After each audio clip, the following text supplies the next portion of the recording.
la ministre des Affaires sociales et des Solidarités, son Excellence Mme Oulouf Ismaël Abdo, a dirigé une importante délégation à Bruxelles, en Belgique, afin de participer à la 116e session du Conseil des ministres de l'Organisation des États d'Afrique, des Caraïbes et du Pacifique, du 18 au 20 juillet 2023.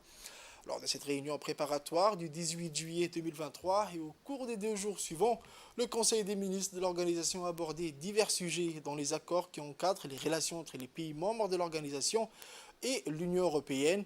Autrefois régis par les accords de Cotonou, les deux organisations ont convenu de renouveler leur partenariat à travers les accords des Samoa qui entreront bientôt en vigueur. Lors de cette 116e session, la ministre des Affaires sociales et des Solidarités djiboutienne a abordé plusieurs sujets, dont le soutien aux accords de Samoa, la prise en compte des États impactés par le changement climatique et les sécheresses, ainsi que le respect de la souveraineté des États membres face à certaines décisions contraignantes ayant des implications sur le développement socio-économique.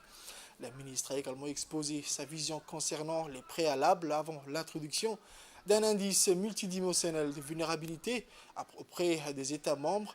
Djibouti s'est ainsi porté volontaire pour être candidat à l'expérimentation de cet indice, offrant ainsi une opportunité de partager son retour d'expérience.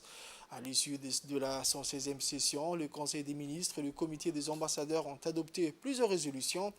La ministre des Affaires sociales et de Solidarité a profité de cette occasion pour rencontrer le secrétaire général de l'Organisation des États de l'ACP, M. Georges Rebolo Pinto. Au cours de cette rencontre, la ministre et M. Chikotiki se sont félicités de la convergence des points de vue de Djibouti et de l'organisation sur plusieurs dossiers d'intérêt commun. M. Chikotiki a remercié Djibouti pour son engagement et a rassuré de son soutien pour la prise en compte de la vision du pays de l'évolution de l'organisation de l'ACP. Cette approbation témoigne de la pertinence des propositions de Djibouti au sein de l'OACP et renforce le partenariat entre le pays et l'organisation régionale.